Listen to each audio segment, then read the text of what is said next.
Dia menanyakan perbuatan mereka dan mengikuti jejak mereka. Orang ini memperoleh pahala besar. Begitulah hendaknya kamu sekalian. Diriwayatkan dari Ibnu Mas'ud, hadis mauquf dan musnad, bahwa Nabi bersabda, sesungguhnya dua itulah, kalam, kata-kata, dan petunjuk. Yang sebaik-baik perkataan yaitu, perkataan Allah Ta'ala. Dan yang sebaik-baik petunjuk yaitu, petunjuk Rasulullah. Ketahuilah, bahwa kamu harus awas dari hal-hal yang diadakan. Sejahat-jahat hal, ialah yang diada-adakan. Dan tiap-tiap yang diada-adakan itu bid'ah, yang diada-adakan. Tiap-tiap yang diada-adakan itu sesat. Ketahuilah, janganlah berlama-lama KMU di dalam bid'ah, maka kesatlah hatimu. Ketahuilah, tiap-tiap yang akan datang itu dekat. Ketahuilah, bahwa yang jauh itu, ialah sesuatu yang tidak akan datang. Dalam suatu pidato Rasulullah ialah, amat baiklah orang yang memperhatikan akan kekurangan dirinya, tidak memperhatikan kekurangan orang lain. Berbelanja dari harta yang diusahakannya tidak pada jalan maksiat. Bergaul dengan ahli fikih dan ahli hukum dan menjauhkan dirinya dari ahli sesat dan maksiat. Amat baiklah orang yang merendahkan diri, baik budi pekerti, bagus batin dan terpelihara manusia lain dari kejahatannya.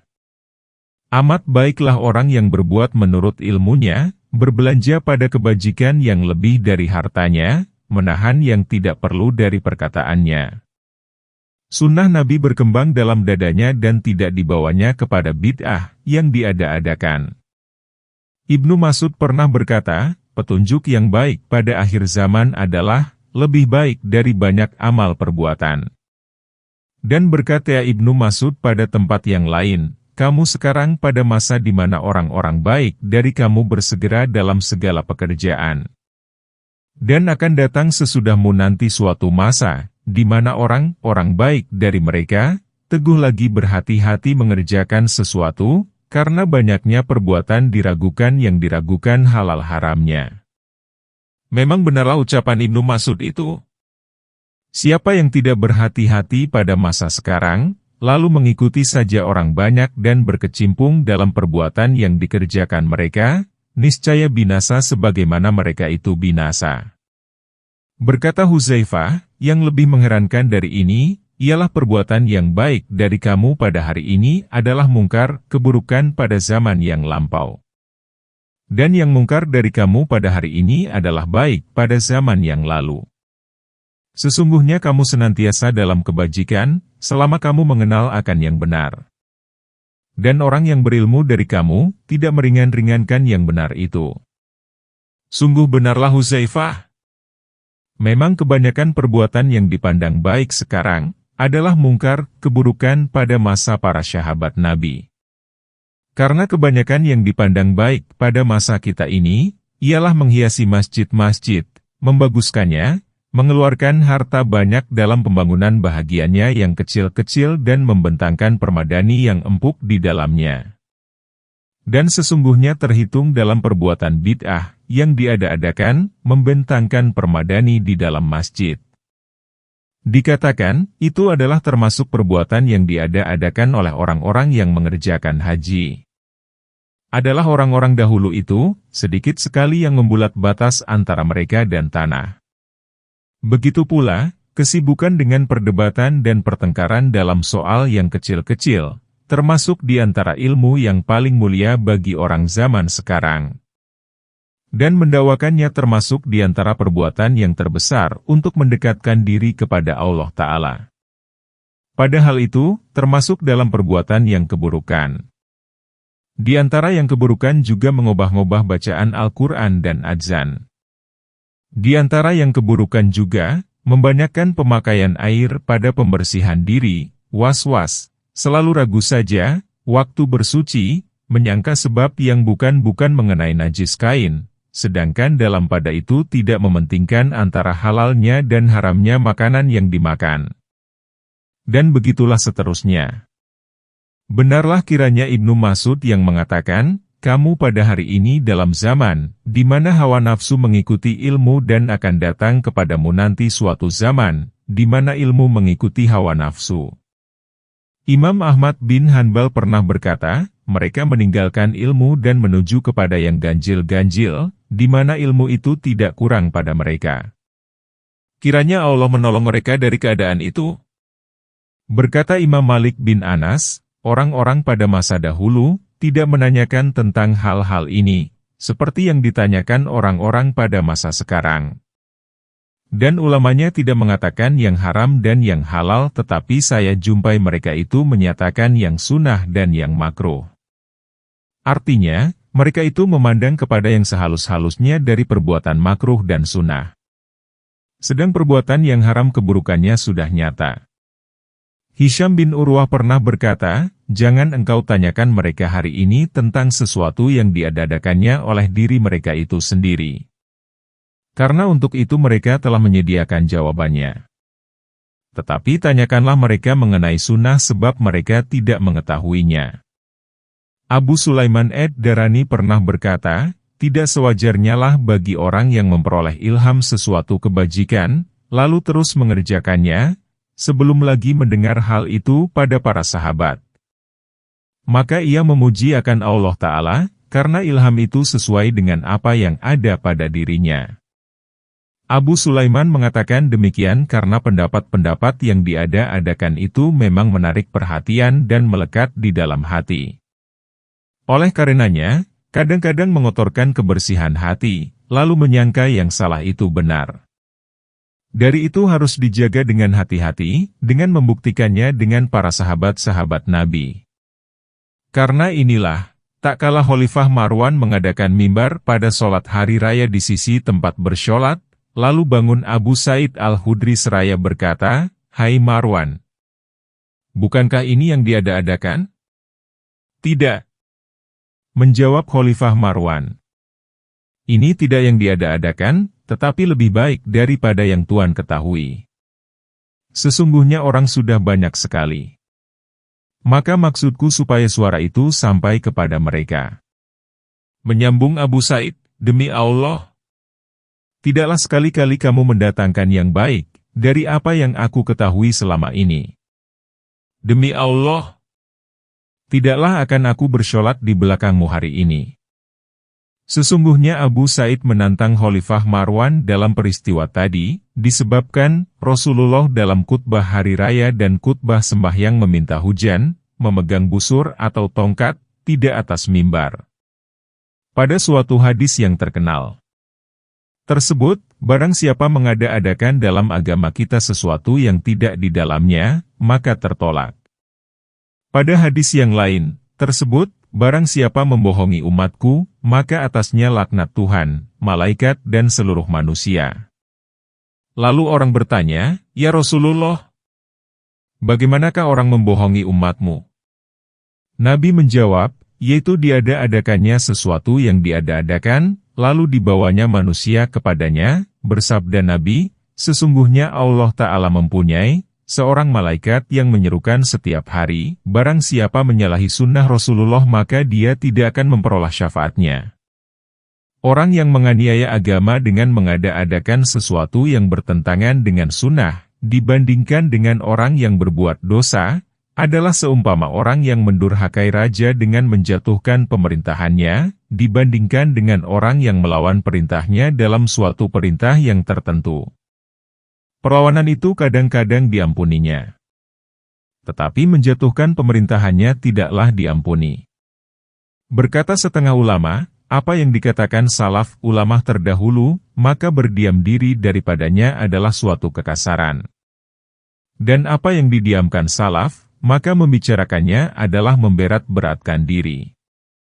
Berkata ulama yang lain, kebenaran itu berat. Orang yang melewati garisnya, telah menganiaya diri. Orang yang memendekkannya, adalah lemah. Dan orang yang berdiri teguh pada kebenaran itu, adalah mencukupi. Bersabda Nabi, haruslah kamu di garis yang di tengah yang kembali kepadanya yang di atas dan yang naik kepadanya yang berikutnya. Berkata Ibnu Abbas, kesesatan itu manis dalam hati orang-orangnya. Berfirman Allah Ta'ala, tinggalkanlah mereka yang membuat agamanya permainan dan senda gurau. Surat 6 ayat 70. Allah Ta'ala berfirman, adakah orang yang dihiasi perbuatannya yang buruk, lalu perbuatannya yang buruk itu dianggapnya baik? Surat 35 ayat 8. Segala apa yang diada-adakan sesudah para sahabat yang melewati batas darurat dan keperluan, maka itu termasuk di antara permainan dan senda gurau. Diceritakan tentang iblis yang kena kutukan Tuhan, bahwa iblis itu mengirimkan tentaranya pada masa sahabat. Maka kembalilah tentara itu kepada iblis dengan perasaan menyesal. Bertanya iblis, apa kabar kamu sekalian? Tentara iblis itu menjawab, belum pernah kami melihat seperti mereka itu. Kami tidak memperoleh sesuatu dari mereka. Mereka telah meletihkan kami. Maka menyambung iblis itu, rupanya kamu tidak sanggup menghadapi mereka, di mana mereka telah menyertai nabinya dan menyaksikan turun wahyu dari Tuhannya. Tetapi sesudah mereka itu nanti, akan datang suatu kaum yang akan kamu peroleh hajatmu dari mereka. Tatkala datang masa tabi'in, angkatan sesudah sahabat atau pengikut sahabat Nabi, iblis itu mengirimkan lagi bala tentaranya. Itu pun tentara iblis itu kembali dengan tangan kosong. Mereka itu berkata, belum pernah kami melihat yang lebih menakjubkan dari mereka. Kami peroleh satu demi satu dari dosa mereka.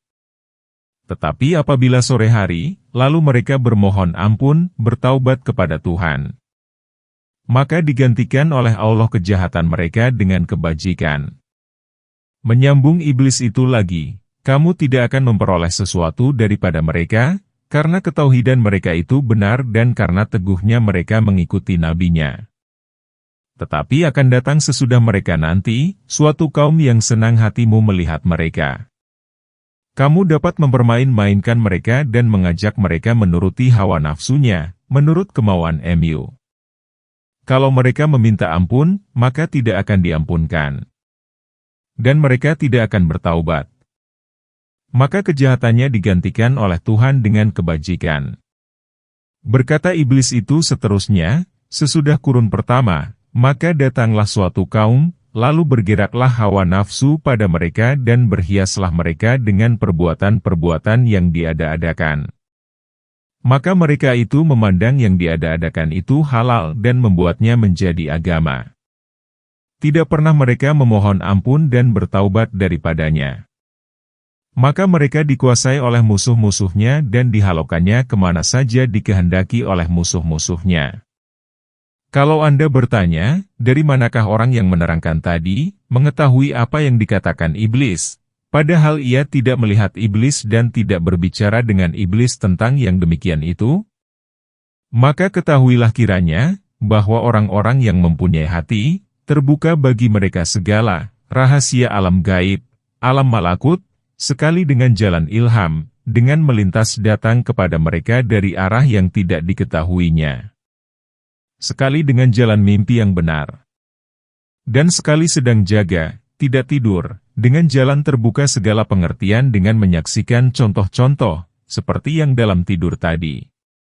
Dan inilah tingkat yang tertinggi, yaitu, sebahagian dari tingkat-tingkat kenabian yang tinggi, sebagaimana mimpi yang benar, adalah suatu bahagian dari 46 bahagian dari kenabian.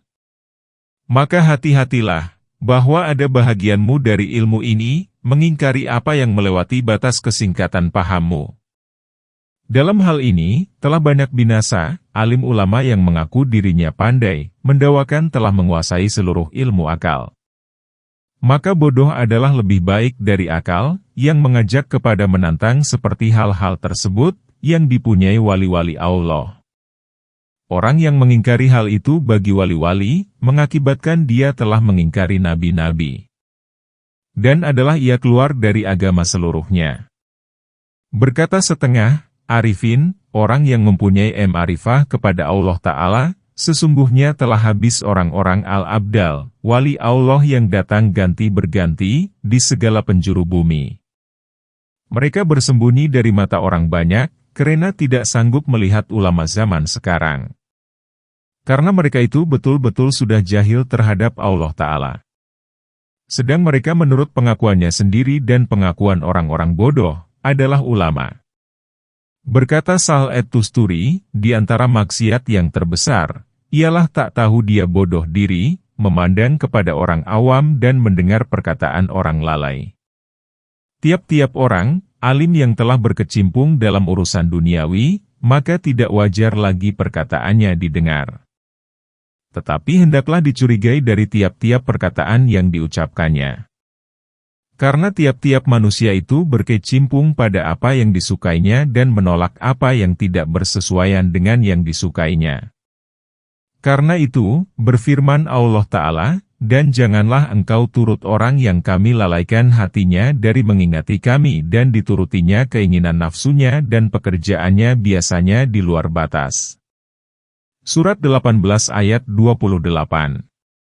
Orang awam yang maksiat, keadaannya lebih berbahagia dari orang yang bodoh dengan jalan agama, yang mengakui dirinya ulama. Karena orang awam yang maksiat itu mengakui keteledorannya, lalu meminta ampun dan bertaubat. Dan orang bodoh ini, yang menyangka dirinya berilmu, maka ilmu yang dipelajarinya, ialah pengetahuan yang menjadi jalan baginya kepada dunia, tersisih dari jalan agama. Lalu ia tidak bertaubat dan meminta ampun, tetapi senantiasa berpegang kepadanya, sampai mati.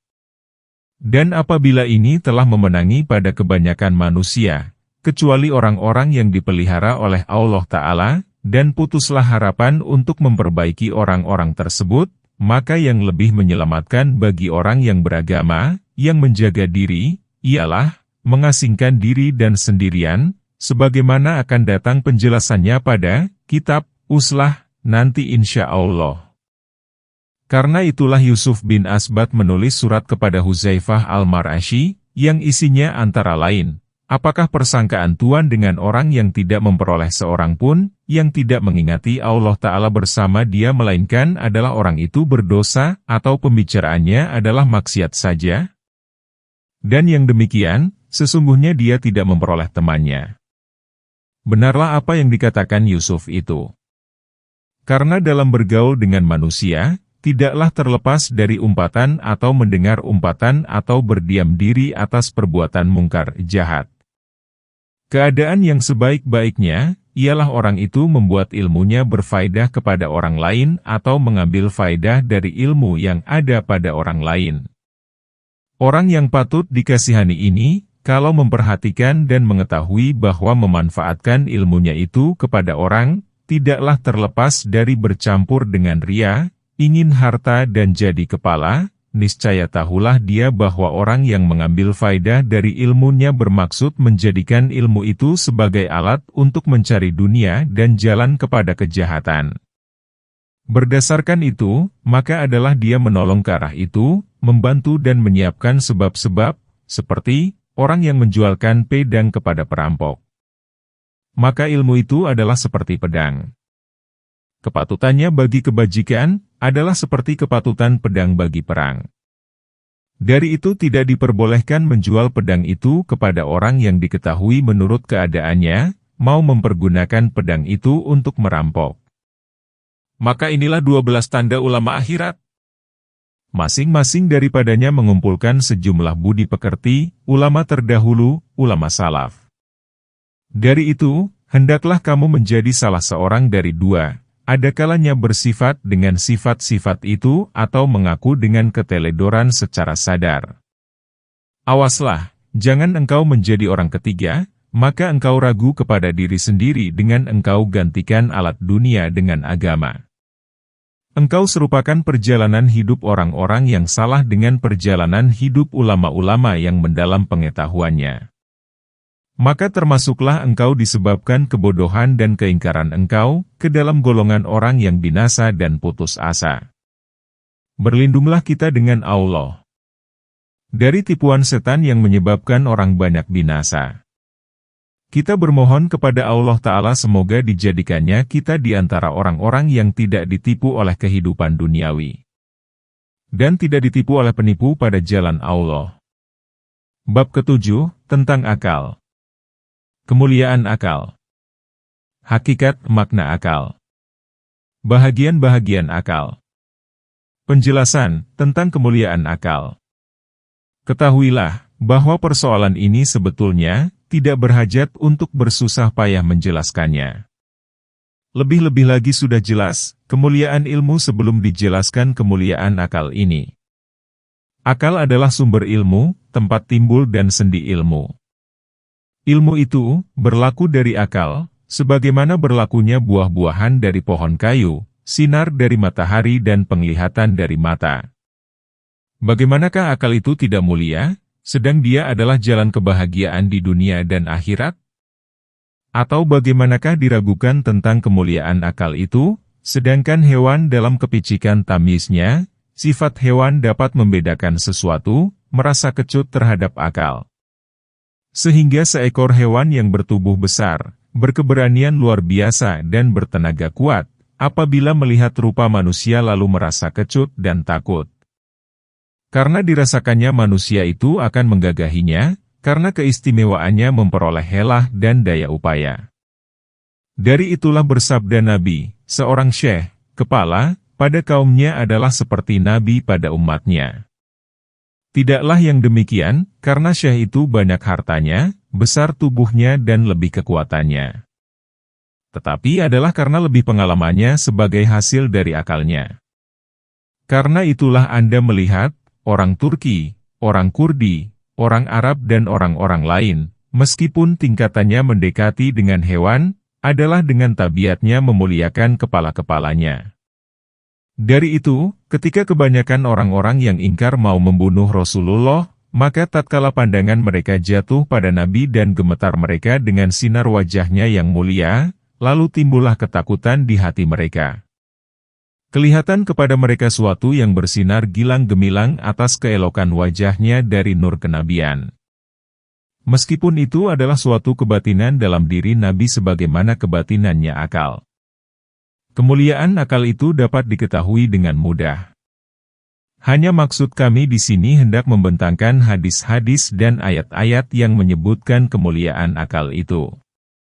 Allah Ta'ala menamakan akal itu dengan nur cahaya, pada firman-Nya, Allah pemberi nur bagi langit dan bumi. Bandingan nur-nya adalah seperti satu kurungan pelita, surat 24 ayat 35. Dan Allah Ta'ala menamakan ilmu yang diperoleh dari akal itu ruh, wahyu dan hidup. Berfirman Allah Ta'ala, begitulah kami wahyukan kepada engkau ruh itu dengan perintah kami, surat 42 ayat 52. Dan berfirman Allah, apakah orang-orang yang sudah mati, kemudian kami hidupkan dan kami berikan kepadanya cahaya yang terang, dengan itu dia dapat berjalan di tengah-tengah manusia, Surat 6 ayat 122. Di mana Al-Quran menyebutkan An-Nur, cahaya, dan Ad-Dulmah, gelap, maka maksudnya adalah ilmu pengetahuan dan kebodohan, seperti firman-Nya, dikeluarkan mereka oleh Tuhan dari kegelapan kepada nur cahaya. Surat 2 ayat 257. Dan bersabda Nabi, wahai manusia, pakailah akal untuk mengenal Tuhanmu. Nasihat menasihatilah dengan menggunakan akal, niscaya kamu ketahui apa yang diperintahkan kepadamu dan apa yang dilarang. Ketahuilah bahwa akal itu menolong kamu di sisi Tuhanmu. Ketahuilah bahwa orang yang berakal ialah orang yang mentaati Allah, meskipun mukanya tidak cantik, dirinya hina, kedudukannya rendah dan bentuknya buruk. Dan orang yang bodoh ialah orang mendurhakai Allah Ta'ala, meskipun mukanya cantik, dia orang besar, kedudukannya mulia, bentuknya bagus, lancar dan pandai berbicara. Beruk dan khinzir lebih berakal pada sisi Allah Ta'ala daripada orang yang mendurhakainya. Engkau jangan tertipu dengan penghormatan penduduk dunia kepadamu, sebab mereka itu termasuk orang yang merugi. Bersabda Nabi, yang mula pertama dijadikan oleh Allah, ialah akal. Maka berfirman Allah kepadanya, menghadaplah. Lalu menghadaplah dia. Kemudian Allah berfirman kepada akal, membelakanglah. Lalu membelakanglah dia. Kemudian berfirman Allah Ta'ala, demi kemuliaanku dan demi kebesaran Kau, tidak aku jadikan suatu makhluk pun yang lebih mulia pada sisiku selain Engkau. Dengan Engkau aku mengambil, dengan Engkau aku memberi, dengan Engkau aku memberi pahala dan dengan Engkau aku memberi siksaan. Kalau Anda bertanya, akal itu kalau dia sifat, arad, maka bagaimanakah dijadikan sebelum tubuh? Dan kalau dia zat jauhar, benda barang, maka bagaimanakah jauhar, benda barang, berdiri sendiri dan tidak berpihak? Ketahuilah kiranya, bahwa ini sebahagian dari ilmu yang diminta untuk mengetahuinya saja. Maka tidak layak diterangkan dengan ilmu yang diminta mengetahuinya hendaklah diamalkan. Dan maksud kami sekarang menerangkan ilmu yang diminta mengetahuinya hendaklah diamalkan. Dari Anas bahwa dia menerangkan, suatu rombongan memujikan seorang laki-laki di sisi Nabi dengan bersangatan sekali. Lalu Nabi menegur, bagaimanakah akal orang itu? Menjawab rombongan tadi, kami menerangkan kepada engkau, tentang kesungguhannya pada beribadah dan bermacam-macam kebajikan lain. Dan engkau menanyakan kami tentang akal. Maka menjawab Nabi, sesungguhnya orang bebal itu memperoleh lebih banyak dengan kebodohannya daripada kedaliman orang yang dalim. Sesungguhnya pada hari esok, terangkatlah hamba Allah itu ke tingkat tinggi pada sisi Tuhannya menurut tingkat akal pikirannya. Dari Umar bahwa Nabi bersabda, tidak adalah usaha seseorang seperti keutamaan akal, yang memberi petunjuk kepada yang empunya akal itu kepada petunjuk dan menarikkannya dari jalan yang hina. Tidak sempurnalah iman seseorang dan tidak berdiri tegak agamanya sebelum akalnya itu sempurna. Bersabda Nabi, seseorang akan mengetahui dengan kebagusan budinya derajat orang yang berpuasa dan menegakkan sholat. Dan tidaklah sempurna kebagusan budi seseorang sebelum sempurna akalnya. Ketika itu barulah sempurna imannya. Ia mentaati Tuhannya dan mendurhakai musuhnya iblis. Dari Abu Sa'id Al-Hudri bahwa Nabi bersabda, tiap-tiap sesuatu itu mempunyai tiang. Tiang orang mukmin ialah akalnya. Menurut tingkat akalnya, beradalah ibadahnya. Apakah kamu tidak mendengar perkataan orang-orang dalim dalam neraka? Jikalau adalah dahulu kami mendengar atau kami berakal, maka tidaklah kami ingin menjadi isi neraka. Dari Umar bahwa Umar bertanya kepada Tamim ad-Dari, apakah yang mulia padamu? Menjawab Tamim, akal. Maka menyambung Umar, benar engkau. Aku telah bertanya kepada Rasulullah seperti yang aku tanyakan kepadamu tadi. Maka menjawab Nabi seperti yang kamu jawab. Kemudian bersabda Nabi, bahwa aku telah bertanya kepada Jibril, apakah yang mulia? Jibril menjawab, akal. Dan Al-Barra bin Azib, di mana Al-Barra berkata, pada suatu hari banyaklah persoalan yang diajukan kepada Rasulullah. Maka Rasulullah menjawab, hai manusia, tiap-tiap sesuatu itu ada kendaraannya. Dan kendaraan manusia itu akalnya. Yang terbaik dalil dan pengetahuan dengan keterangan, ialah yang terlebih dari kamu akalnya. Dari Abu Hurairah bahwa Abu Hurairah menerangkan, tatkala Nabi kembali dari perang Uhud, lalu mendengar orang banyak berkata satu sama lainnya, si Anu lebih berani dari si Anu. Si Anu menderita yang tidak pernah dideritai orang lain dan begitulah seterusnya. Maka menjawab Nabi, adapun si ini, maka tak adalah pengetahuanmu padanya. Bertanya orang banyak, mengapa begitu ya Rasulullah? Menjawab Nabi, mereka itu berperang menurut akal yang dianugerahkan Allah kepadanya. Kemenangan dan niatnya adalah sekedar akalnya. Diberikan akal orang-orang yang diberikan dari mereka, pada tingkat yang bermacam-macam. Maka pada hari kiamat nanti mereka membagi-bagikan tingkat itu menurut tingkatan niatnya dan akalnya. Dari Al-Barra bin Azib, bahwa Nabi bersabda, bersungguh-sungguh para malaikat dan rajin mentaati Allah Ta'ala dengan akal. Dan bersungguh-sungguh orang mumin dari anak Adam, menurut kadar akalnya.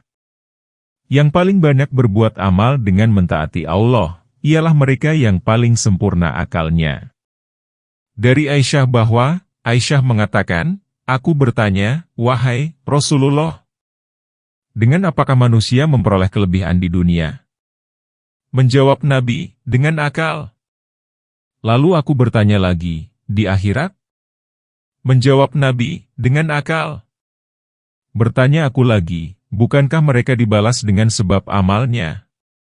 Menjawab Nabi, hai Aisyah, adakah mereka itu beramal, selain sekedar akal yang dianugerahkan Tuhan kepadanya? Maka menurut kadar akal yang diperoleh mereka, begitulah adanya amal mereka. Dan menurut kadar amal itu, mereka diberi balasan. Dari Ibnu Abbas bahwa Ibnu Abbas berkata, telah bersabda Rasulullah, tiap-tiap sesuatu itu mempunyai alat dan perkakas dan alat bagi orang mumin ialah akal. Tiap-tiap sesuatu itu mempunyai kendaraan. Dan kendaraan manusia itu, ialah akal. Tiap-tiap sesuatu itu mempunyai tiang. Dan tiang agama itu ialah akal. Tiap-tiap kaum itu, mempunyai tujuan. Dan tujuan bagi hamba Allah ialah akal. Tiap-tiap kaum itu, mempunyai penyeru. Dan yang menyerukan orang-orang yang beribadah itu, ialah akal. Tiap-tiap saudagar itu mempunyai harta kekayaan. Dan harta kekayaan orang yang rajin itu ialah akal. Tiap-tiap keluarga dari suatu rumah tangga itu ada yang membelanjainya. Dan yang membelanjai rumah tangga orang syiddiqin, orang-orang yang benar-benar membenarkan agama, itu, ialah akal. Tiap-tiap yang runtuh itu ada bangunannya. Dan bangunan akhirat itu ialah akal. Tiap-tiap manusia itu mempunyai kesudahan yang disandarkan dan diingatkan. Dan kesudahan bagi syiddiqin, orang-orang yang benar-benar membenarkan agama, yang disandarkan dan diingatkan, ialah akal. Tiap-tiap perjalanan itu mempunyai rumah kecil tempat perhentian. Dan rumah kecil tempat perhentian bagi orang mumin itu ialah akal. Bersabda Nabi, orang mumin yang paling dikasihi Allah, ialah orang yang tegak berdiri dalam mentaatinya, memberi nasihat kepada hambanya, sempurna akalnya dan menasehati dirinya, lalu ia dapat melihat yang benar. Dan mengerjakan amal selama hidupnya, maka ia memperoleh keuntungan dan mendapat kemenangan. Bersabda Nabi, yang paling sempurna akal di antara kamu ialah orang yang paling takut kepada Allah Ta'ala dan yang paling baik perhatiannya tentang apa yang disuruh dan dilarang Allah, meskipun sedikit berbuat amalan sunat. Penjelasan, hakikat makna akal dan bahagian-bahagian akal. Ketahuilah, bahwa berbeda pendapat orang tentang batas akal dan hakikat maknanya. Kebanyakan mereka melupakan bahwa nama tersebut dipakai kepada bermacam-macam arti. Itulah yang menjadi sebab perbedaan pendapat tadi. Kebenaran yang menyingkap tutup mengenai akal itu ialah bahwa akal adalah suatu nama yang dipakai berserikat kepada 4 arti, sebagaimana umpamanya nama mata dipakai kepada bermacam arti. Dan apa yang berlaku tentang ini, maka tidaklah wajar dicari untuk semua bahagiannya, suatu batas saja. Tetapi hendaklah masing-masing bahagian disendirikan menjelaskannya. Yang pertama, akal itu adalah suatu sifat yang membedakan manusia dari hewan. Dengan akal manusia bersedia untuk menerima berbagai macam ilmu nadari, ilmu yang memerlukan pemikiran, dan untuk mengatur usaha-usaha yang pelik yang menghajati kepada pemikiran. Akal itulah yang dimaksud oleh Al-Harts bin Asad Al-Muhasibi, di mana ia mengatakan tentang batas akal itu, yaitu, suatu garizah, tabiat, yang disediakan untuk mengetahui macam-macam ilmu yang memerlukan pemikiran. Akal itu seolah-olah suatu nur, cahaya, yang dimasukkan ke dalam hati yang disediakan untuk mengetahui macam-macam hal. Orang yang mengingkari apa yang tersebut di atas, tidak menginsafi, ia lalu mengembalikan akal itu kepada ilmu pengetahuan yang daruri, yang tidak memerlukan pemikiran, semata-mata. Orang yang melengahkan ilmu pengetahuan dan orang yang tidur, keduanya dinamakan berakal, melihat kepada adanya garizah tabiat tersebut, serta tak adanya ilmu pengetahuan. Sebagaimana hidup adalah suatu tabiat untuk menyediakan tubuh bagi gerakan biasa dan pengetahuan kepancainderaan, maka demikian pula lah akal adalah suatu garizah tabiat untuk menyediakan sebahagian hewan, manusia, buat memperoleh ilmu pengetahuan ilmu yang memerlukan pemikiran. Sekiranya bolehlah disamakan insan dengan keledai tentang tabiat dan pengetahuan kepancainderaan, maka dapatlah dikatakan bahwa tak adalah perbedaan antara keduanya, selain bahwa Allah Ta'ala menurut adat yang berlaku menjadikan pada insan itu ilmu pengetahuan dan tidak dijadikannya pada keledai dan hewan-hewan lain. Niscaya sesungguhnya bolehlah disamakan antara keledai dan barang keras, jamad, itu pada kehidupan. Dan dikatakan bahwa tak ada perbedaan antara keledai dan barang jamad selain daripada Allah Ta'ala menjadikan pada keledai itu gerakan-gerakan tertentu sepanjang kebiasaan yang berlaku.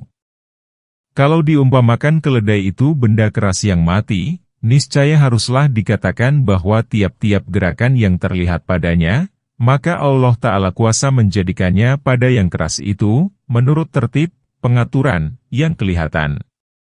Dan sebagaimana harus dikatakan bahwa tak adalah perbedaan bagi benda keras, jamad, mengenai gerakan, selain dengan tabiat yang tertentu, maka dikatakanlah bahwa garizah tabiat itulah hidup. Demikian jugalah perbedaan insan dengan hewan tentang mengetahui ilmu pengetahuan ilmu yang memerlukan pemikiran dengan suatu tabiat yang disebut akal. Maka akal itu adalah seperti cermin yang berbeda dengan benda-benda lain dalam segi memperlihatkan rupa dan warna, dengan suatu sifat yang khusus bagi cermin itu, yaitu sifat mengkilat. Begitu juga mata, yang berbeda dengan dahi tentang sifat-sifat dan keadaan-keadaan yang ada pada mata, yang disediakan untuk melihat. Maka hubungan garizah tabiat ini kepada ilmu pengetahuan adalah seperti hubungan mata kepada melihat. Hubungan Al-Quran dan syariat agama kepada garizah tabiat akal ini dalam segi mengantarkannya untuk membuka bermacam-macam ilmu pengetahuan, adalah seperti hubungan cahaya matahari kepada melihat. Begitulah hendaknya dipahami tabiat akal ini. Yang kedua, hakikat makna akal itu ialah ilmu pengetahuan yang timbul ke alam wujud pada diri anak kecil yang dapat membedakan tentang kemungkinan barang yang mungkin dan kemustahilan barang yang mustahil. Seperti mengetahui dua lebih banyak dari satu dan orang tidak ada pada dua tempat pada satu waktu. Inilah yang mendapat perhatian sungguh-sungguh dari sebahagian ulama ilmu kalam, berkata-kata, yang menerangkan tentang batas akal itu, bahwa akal adalah sebahagian ilmu daruri, ilmu yang mudah yang tak memerlukan pemikiran. Seumpama mengetahui tentang kemungkinan barang yang mungkin dan kemustahilan barang yang mustahil. Dan hal itu betul pula, karena pengetahuan tersebut itu ada dan menamakannya akal memang jelas yang tidak betul, ialah mengingkari tabiat itu dan mengatakan tidak ada. Yang ada, hanya pengetahuan itulah. Yang ketiga, akal itu, ialah ilmu pengetahuan yang diperoleh dari pengalaman dengan berlakunya bermacam-macam keadaan. Maka orang yang telah diperkokoh pemahamannya oleh pengalaman dan dicerdaskan oleh beberapa aliran, maka dikatakan orang itu biasanya berakal. Yang tidak bersifat dengan sifat tadi, maka dikatakan, orang bodoh, tak berketentuan, jahil. Inilah macam yang lain dari ilmu pengetahuan yang dinamakan akal. Yang keempat, bahwa kekuatan dari garizah tabiat itu berpenghabisan sampai kepada mengetahui akibat dari segala hal dan mencegah hawa nafsu yang mengajak kepada kesenangan yang dekat dan menundukkannya. Apabila telah berhasil kekuatan ini, maka orang yang mempunyai kekuatan tersebut dinamakan berakal, di mana majunya dan mundurnya adalah menurut yang dikehendaki pertimbangan mengenai akibat-akibatnya, tidak menurut hukum hawa nafsu yang dekat itu. Ini juga adalah dari sifat-sifat khas manusia yang membedakan dia dari hewan yang lain. Maka yang pertama di atas tadi, adalah asas, pokok dan sumber. Yang kedua adalah cabang yang lebih dekat kepada yang pertama, yang ketiga adalah cabang bagi yang pertama dan kedua. Karena dengan kekuatan garizah tabiat dan ilmu daruri perlu itu, dapatilah diambil faedah segala ilmu pengalaman. Dan yang keempat, yaitu hasil yang penghabisan yaitu tujuan yang terjauh. Maka dua yang pertama dan kedua, adalah dengan karakter, tabiat. Dan dua yang penghabisan, yang ketiga dan keempat, adalah dengan diusahakan. Dari itu bermadahlah Ali. Aku melihat akal itu dua, menurut karakter dan yang didengar. Tidak bergunalah yang didengar, apabila yang karakter tidak ada. Seperti tidaklah berguna matahari, bila cahaya mata itu terlindungi.